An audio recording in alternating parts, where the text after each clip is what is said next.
before we even talk about it being sustainable, let's start off with you, Joshua. What exactly is public finance? Speaking from a point of a political economist and also a practitioner, is that public finance, we are speaking about the how we allocate resources and how we protect the provisions of human rights as per the Article 43 of the Constitution. How the design of our Constitution is that we start with the human rights, we understand them. Also, then we go to Chapter 6, where we talk about how we elect ethical leaders who can now allocate Chapter 12 in a sense that it upholds and protects the human rights. So when you're speaking about a sustainable public finance, is a system whereby we are able to allocate resources and being able to sufficiently protect and cover for the human rights, and at the same time being able to meet our development needs. And that speaks to how we do our budgets. That speaks to how we do our borrowings. That speaks to how we raise our revenues. When we raise revenue, is it just? Is it accountable? Does it follow the rule of law? When you do our budgets, are we human rights focused or are we business focused in terms of how we do our budgets? Because that informs how we borrow, that informs how we conceive the projects, and that is a pathway towards which we are working towards a sustainable public finance management system in Kenya. Yeah. So when we say it's sustainable, taking all of these things into consideration, Samuel, and to say that, okay, public finance is something that every economy on the globe, so long as you're operating within the jurisdiction of a nation state, public finance is something that's going to come into play, right? In order for it to be sustainable, you're taking in rights of the citizenry and you're taking in responsibility, proper fiscal responsibility. How can you make sure that now those elements are sustainable over time? How would you be able to look at an economy, for example, and say that their public finance operations are actually sustainable? Okay. There are largely three types of finance. There is a personal finance, there is a corporate finance, which is like for companies, and the public finance, which is what runs nations. Now, the two are very similar aspects. Now, let me start with the personal finance so that we can borrow that to public. Personal finance requires that when you earn your salary, you make a budget for it and do what will take yourself and your family to the next level of development. Okay? That means you are investing in the best projects for the family. If it's a business you're starting, now, there are other people who may take their salary. Now it's Christmas, you take the whole family to Mombasa for holiday. Then come January, you have no school fees. And you're saying the economy is bad, yet you spend the money. Somebody else will take a loan or a debt. Start a business. And in 2 years or so, the family is stable. Now let's apply those principles to public finance. In the entire PFM cycle, from planning to reporting, all those aspects are there within the PFM cycle. They must be done sustainably, in an effective and in an efficient way. Where are we applying our resources to the most productive projects in the country? When we take public debt, where are we putting it in social programs? Are we putting in capital project, or are we using it for recurrent expenditure? So sustainable public finance is whereby resources are spent in the most frugal manner. Frugal manner is we are careful to use it as intended. If, for example, it's like the PFM Act says we use debt for development. That means it will be able to yield more jobs, open more factories, where we can absorb more people. But if we use it, for example, consume it on recurrent, or invest it in heavy projects that do not redirect the common mwananchi. For example, we can get funds and begin designing our exploration of the moon. Sounds nice. Sure. But how is that sustainable to a small economy like ours or to the common mwananchi? So sustainable PFM is where resources are applied in the most frugal manner, in the most in the best way and most effective and efficient way that benefits the common mwananchi. How exactly does this knowledge then move from the experts like yourselves to those who make our laws, like our parliamentarians, and those who also implement it? What's that process? And how do we equally just ensure that that information gets to them and that they're able to appropriate these funds in the right way? Okay, let me start with the last question. How do we make sure that this technical knowledge moves from the experts to the decision makers? Okay. One, the experts must also be invited in those spaces where they can give their opinion. That's why I think our designers of our laws and a very big component on public participation. Okay, because then the experts should also have a chance to hear their views, and that the decision makers, the parliament who allocate these resources, are able to listen to them and also put that what they have had into actual action. Why must they be invited? Invited means an environment for somebody to listen to you. It can be an open space or creating an environment for you to be listened. Why it's important is because for somebody to take your ideas, they must first of all accept you. Okay. Let me give it a perspective. Okay.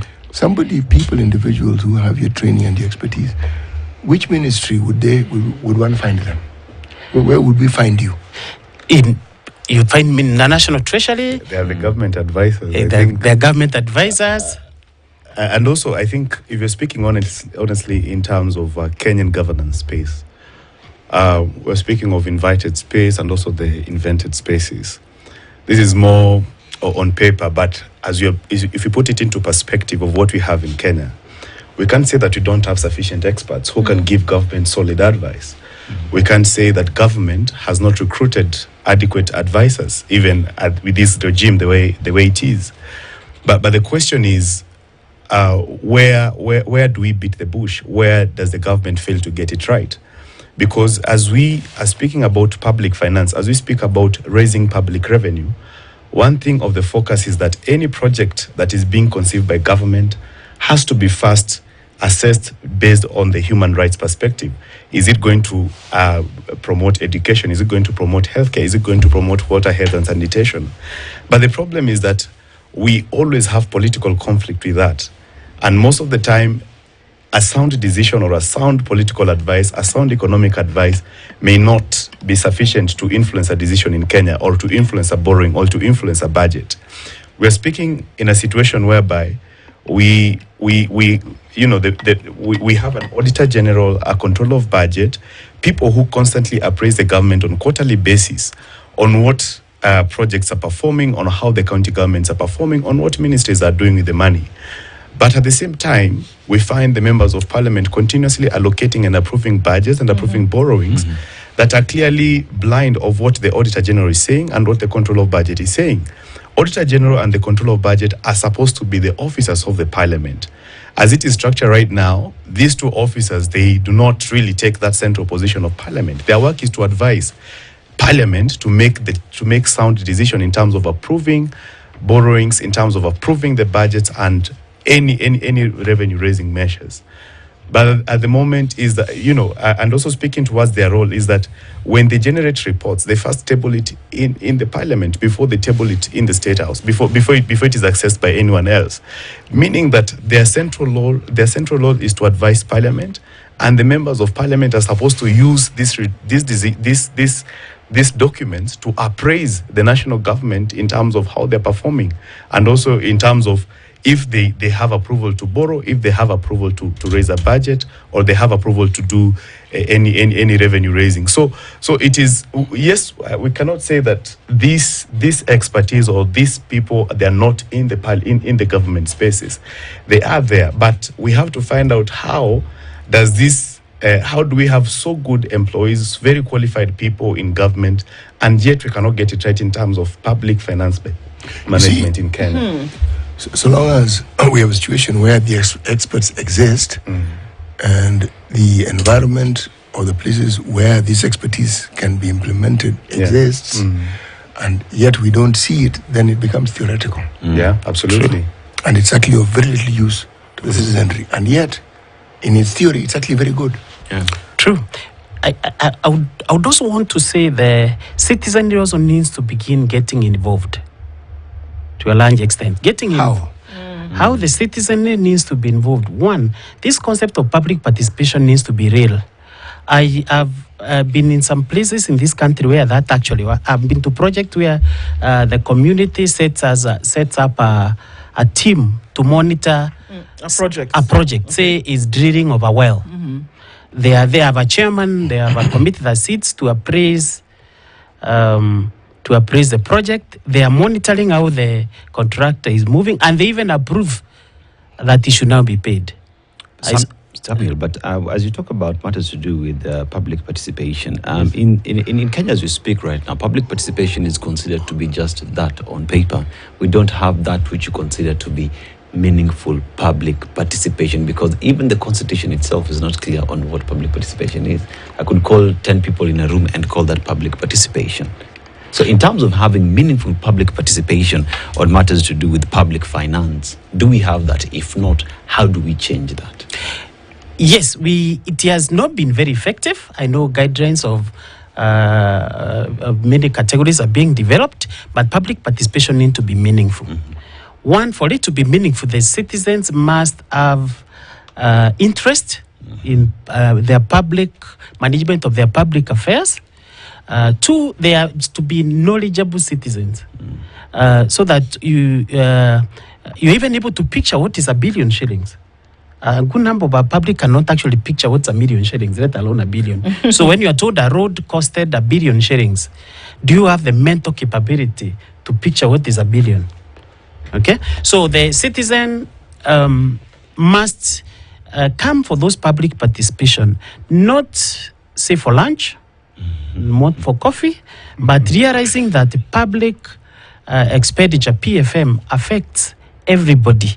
And however rich you may be, you cannot solve public challenges with your individual resources. Because you will put a perimeter wall, you will have a very nice gate, but if there is a thug, he will wait for you as you open the gate. But if we had a working public sector space, that the robber will be protected from a distance. Right. So the citizens must be intentional and be involved in their management of public resources, right from elections. Check who do you put in that space. Not necessarily the person who added you a packet of unga. So you needed it, but you know very well that if you take the unga, what does it mean after that? So the citizen need to be informed. They need to be involved. They need to hold their leaders to be accountable. And it's really taking shape. I think I would like to add a little bit on that. When you're talking about citizen participation in governance, this is, in one way or the other, citizens are fulfilling their part of mandate of the social contract, where they form a government, and then the government has to deliver. And then they have to pay taxes in terms of facilitating the government to deliver. But at the same time, we having a governance structure or a public that, perceives that, I can elect a corrupt leader and demand that this leader will be, this leader will deliver, based and respect the human rights, and be able to benefit from this government in one way or the other. It's a conflict. The citizens have to understand, we had the Gen Z protests, which are good. We are having a very heated conversation at the moment when government wants to raise revenue, when the government wants to raise taxes. But then at the same time, this conversation needs to be as heated when it comes to electioneering on how ethical is this public servant that you're putting in office? All right. How has he demonstrated his capability of being a good steward of the public resources? Because the reason as to why we have a chapter on ethics and integrity on chapter 6 of the Constitution is so that the citizens can be able to carefully put in place people that are able to be good stewards of chapter 12.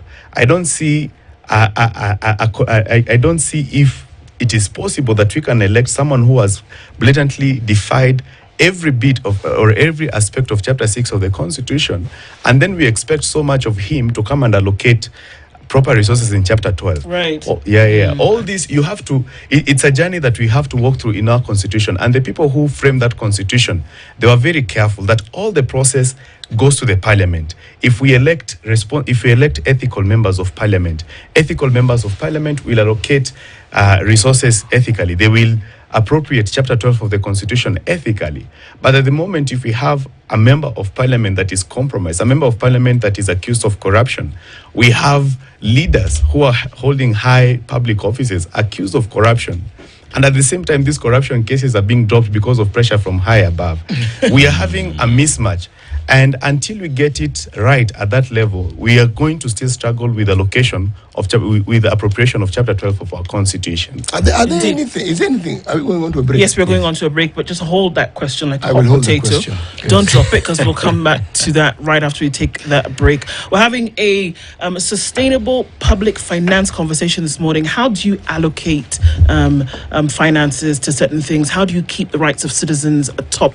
And how do you make sure you're not getting into irresponsible debt? Samuel Kiautha is a public finance management expert, joined by Joshua Muteti, who's a political economist and faith leader. That's the conversation that we're having this morning. There are some folks who are making sure that young people in the country are getting an education to be able to get into the workforce. How? Yes, and this is KCB through KCB Foundation and to Giajiri platform, who have actually realized that youth unemployment continues to be a challenge in the country, and with that, they're ensuring that the 12.7% of the youth aged between 15 and 34 have a way out. And how are they doing it would be the question.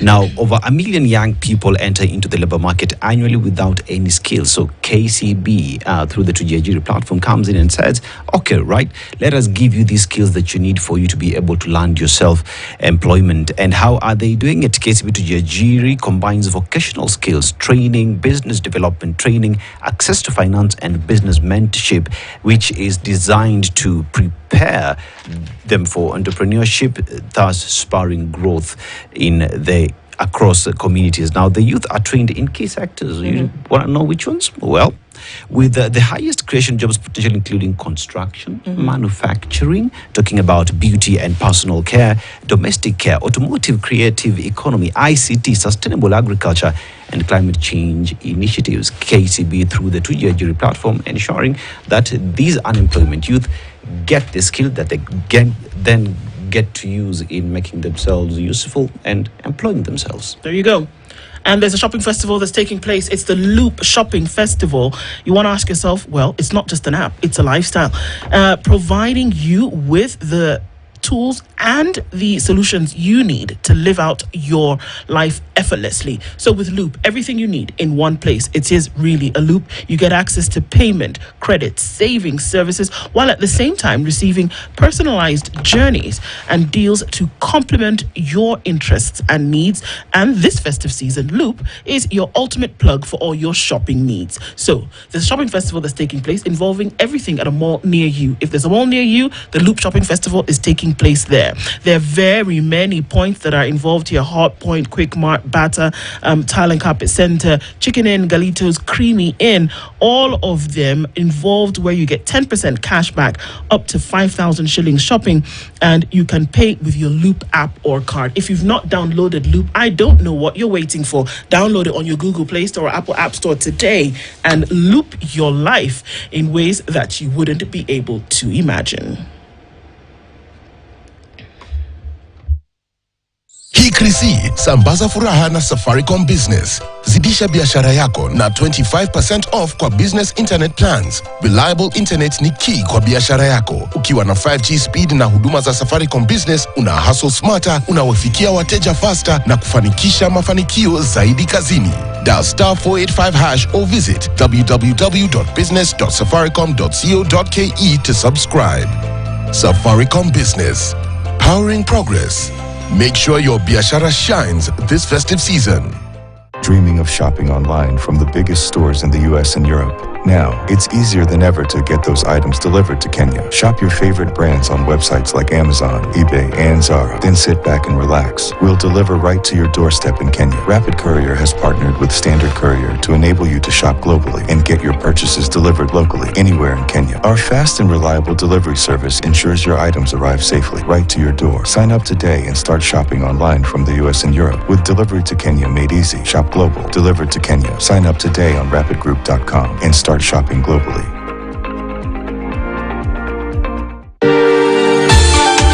I came here to tell you I won't file charges anymore, but only if you transfer Gio to another school. Gio has been dismissed as team captain. Sir, Gio's burning his personal things on the veranda. Gio needs professional help. I'll schedule an appointment tomorrow with a psychiatrist.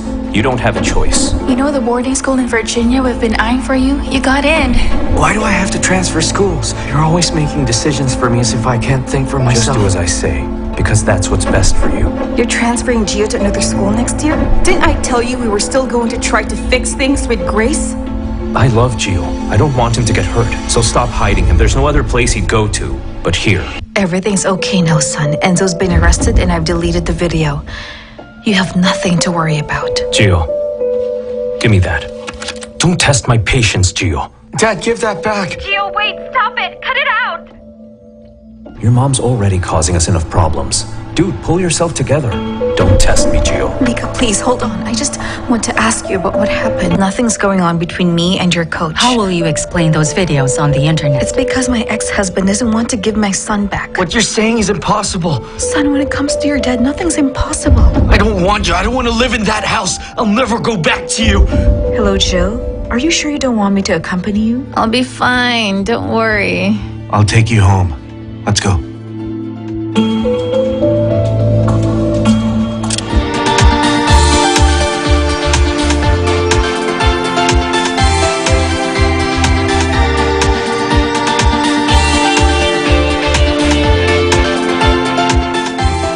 Show off your best skin with Nivea Nourishing Cocoa Body Lotion. Now with 5-in-1 Complete Care.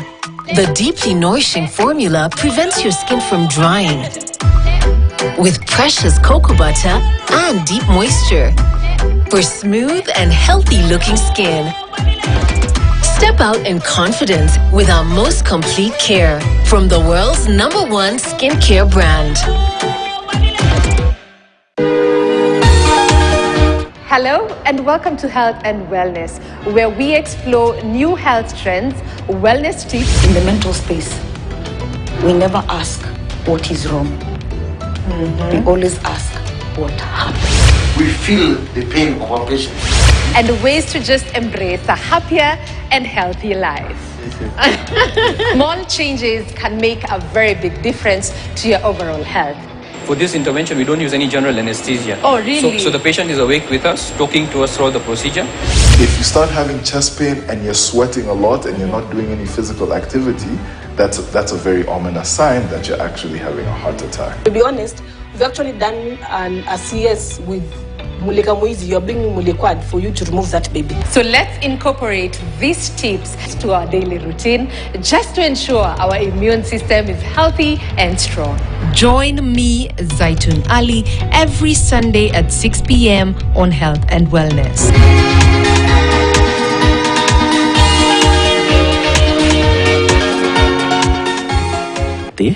Right from very young, so that ethics and doing good becomes part of our systems right from the word go. I don't know how we are going to do that, but it needs to start from maybe education right from very young age. For instance, when you said a kid and do tell them, bring this, then I'll buy you a sweet. You say, for example, bring me firewood, and then I will buy you bread. What ethics are we teaching the kid that for you to obey the parent or to do homework, then I need to buy you? Is it a motivation or is it a bribe? Okay, it's a question. So right from the word, we need to calibrate the whole society so that good is seen positive. For instance, I've heard Kenyans say, you see an average living civil servant, retired civil servant, people say, huyu naye alikuwa very senior kwa serikali and he is here very broke. Or also when they see, you see already, what are we telling the other people? That when you're very senior, you should not get broke or at some point. To my point exactly, so they don't exist. So I mean, No. I think, do we say they exist? Do we say they do not exist? And the question is about, I think the question is about resilience. Because even among the angels, we had some sort of a rebellion. But what saved heaven is that the resilience in heaven was higher. When we're speaking about an ethical place or an ethical form of governance, we are speaking about the ability of people being compatible with the ethical systems that are there. And then above that are the laws. Is Chapter 6 enforceable in Kenya? And to what extent is it enforceable? Because at the moment we are having political persecutions disguised as implementation of Chapter 6 of the Constitution. And then at the same time, when another guard takes place, another political persecution. So yes, I would say political persecution. I don't understand. What do you mean? What I mean is that we are having. If you look, from the previous regime and the current regime that we have, when this current regime got into power, most of the corruption accused cases, tunes to around 11-point-something billion, were dropped. Why were these dropped? All right. Would they say that the facts were not quantified? Were the facts not right and all that? So yes, you're speaking about, can we find ethical people? But then at the same time, is our Chapter 6 enforceable enough? Can someone who offends ASECA, someone who offends POCAMLA, someone who affects the Bribery Act, can these people be prosecuted and jailed and pay the price of being corrupt? Because what I'm looking here is a question of resilience. Is our systems strong enough? Is our system able to sustain, if I decide like not to be corrupt in like, let's say in a ministry, or let's say I'm a member of parliament, I don't want to be corrupt, is the system stable enough to protect me or not? What do you think? Is it strong enough? I think we are getting there. We cannot say we are too weak, but I think and when you say system, what exactly are you referring to? I'm referring to the laws, policy, legal, and institutional frameworks. Yes, we have them. But then, to what extent, in terms of implementation or in terms of enforcement? What determines the efficacy of the law? Is it the law itself, or the applicability of the individuals who are set or are given the mandate to actually enforce it? Or do all those things come together in concert? Really? Yeah. But that's the lifespan of a law. You create a law, and then it has people get to know about the law, and then you enforce the law.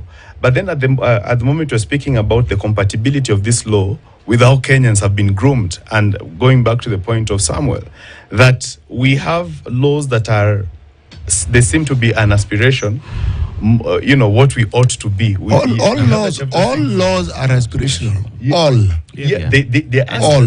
They are aspirational. Yes, but they should not be aspirational. Can you say that you're heading towards a place that's responsible if something very simple, for example, the debt ceiling in the country, because we're talking about sustainable public finance. Yeah. We're talking about a legislative body whose responsibility it is to ensure that some things don't go off track. But we have not once, not twice, not even thrice crushed the debt ceiling, which is mandated by law that you should not cross. Yes. How can you say that we are getting there when the very thing that essentially puts money into the economy says you should not go beyond this amount because it will not be sustainable? Absolutely. But the body that is tasked with the responsibility of making sure that threshold is not crossed gives you permission to cross it every single time. Yeah. How can we say we're getting there? I think also as you respond to that, there is also the fact that we know that Chapter 6 of the Constitution that we have discussed here has continuously over time been watered down by this very same body that should be able to appropriate these funds and not hit those ceilings that we're talking about. So in terms of just making sure that everything is sustainable, that the law is followed, how are we getting it? I'll speak a little bit and then Samuel can react to it as well. The conversation about debt ceiling, raising debt ceiling, and borrowing that is not sustainable. Debts are not anchored on human rights terms.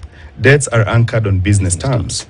And that's why the president is always worried when we are getting to a place where we are thinking about of a default.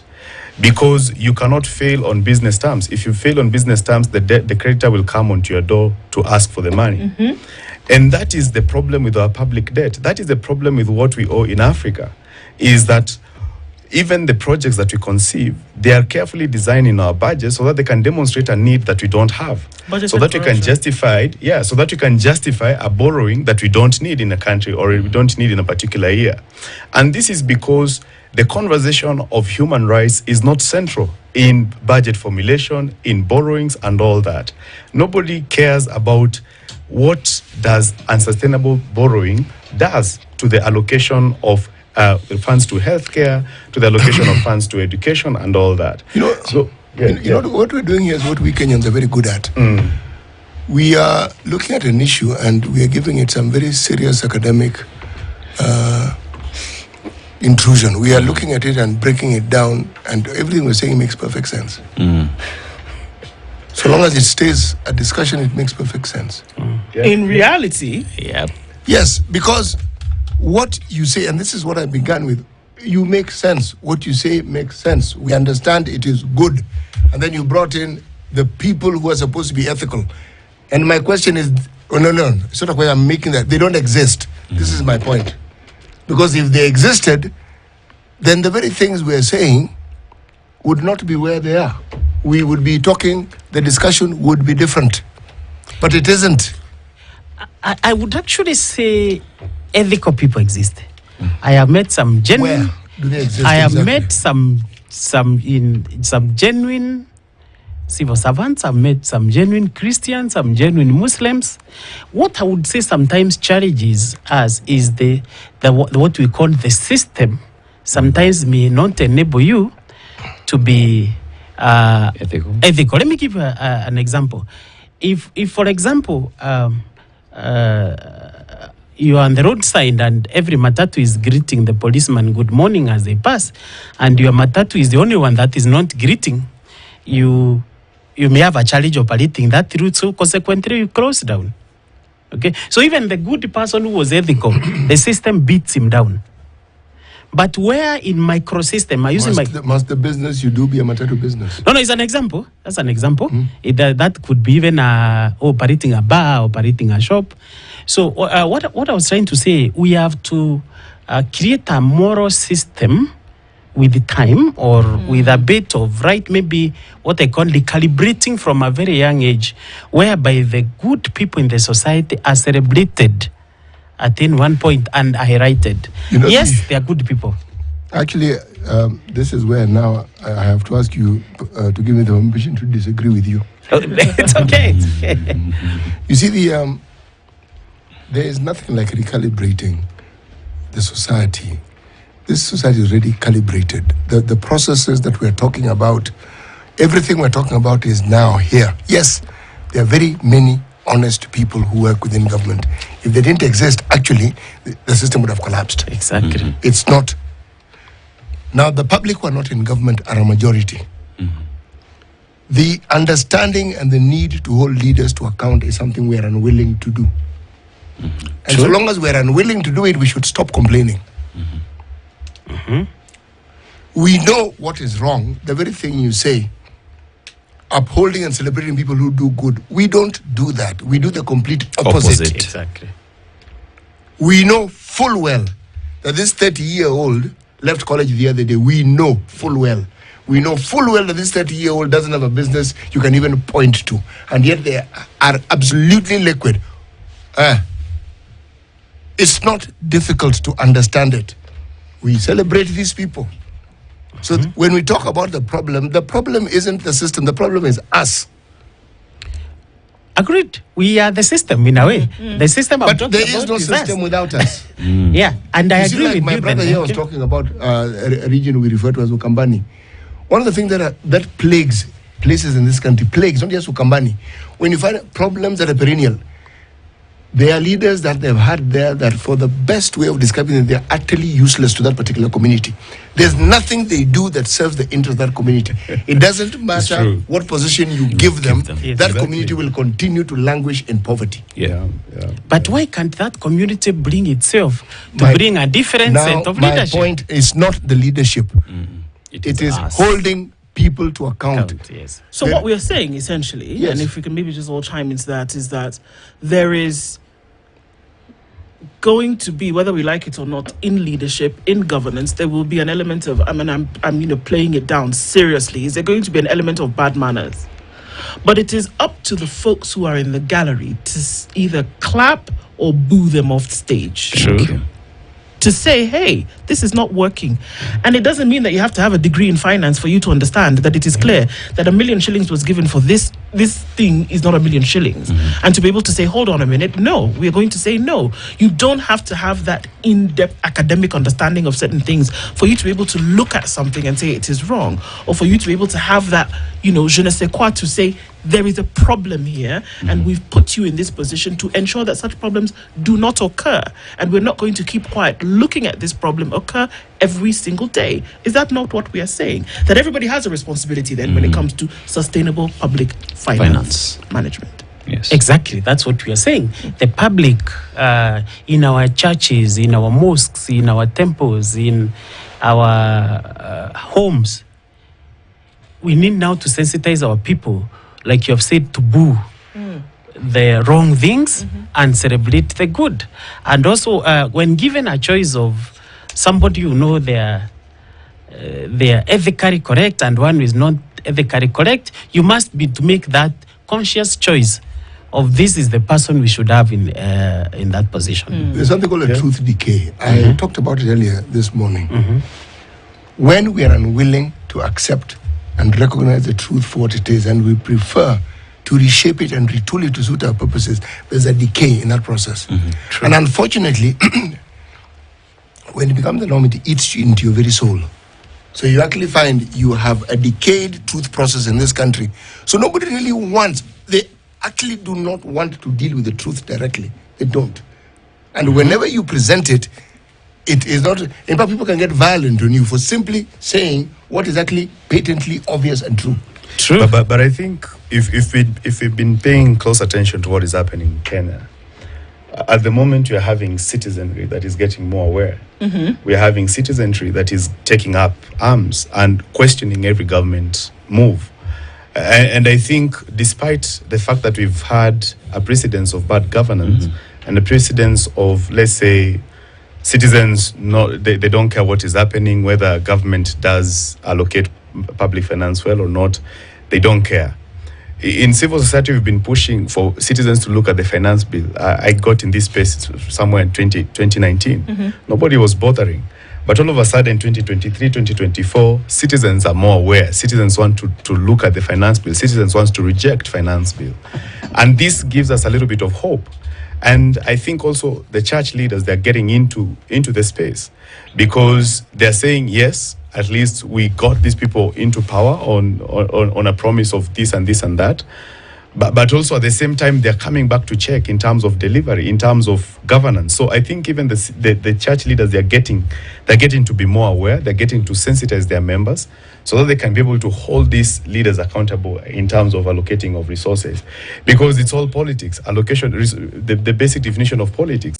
And who gets what, when, and how, it depends on how much public can be able to apply the ethical pressure. You're both finance people, you understand economics. Yes. There's a term called odious debt. Yes. When my sister here talked about the borrowing, money that is supposed to be borrowed on our behalf never really seems to get anywhere. We have a legal requirement not to pay for something that did not benefit us and which we did not approve. odious debt. Yes. Now, odious debt is illegal debt. Yes, it is. And how do you define the illegality? Was it picked by the people in office? Oh, no, it's or very the simple. official documents? What is it that our laws says we borrow for? It's not really complicated. It's the PFM is clear. We Yes. are supposed to borrow for development. Exactly. Yes. So when you look at what we've borrowed, the trillions we've borrowed, can we say that each and every cent that we borrowed has ended up in development? And if we can prove that it didn't end up in development, why on earth are we paying for it? And I think as well as we talk about as city raises that we live in a country where even the constitution says monies that should go to the counties should be a certain percentage of the last audited accounts. When were accounts last audited? Such questions. I would say Auditor General has been improving on these timings and timings. On her timings. Yes. The issue is I've read some of those reports. Some of the information that those reports we don't even as a society digest it. For example, you read we were looking at the control budget report the other day, and one of the issues was 641 million was paid for commitment fee on a loan that we had not utilized. Now, I'm just trying to say that even when those institutions do their work, are those reports getting used for the purposes they were meant to? And by both the society and those in decision making, or are they just ignored? Indeed. And those are questions that we can leave up in the open that would need to continue being discussed. And I want to thank both of you for being here this morning to at least raise that in our minds once again, that we can't just leave it to folks who may be doing whatever it is that they've been put down on a contract for, but we have to ask the questions. Samuel Kiautha is a public finance management expert. Joshua Muteti, political economist and faith leader, have been our guests this hour. Thank you very much for being in the hot seats of the Situation Room. We'll continue the conversations. Good morning. It's 9 a.m. Thank you. Thank you.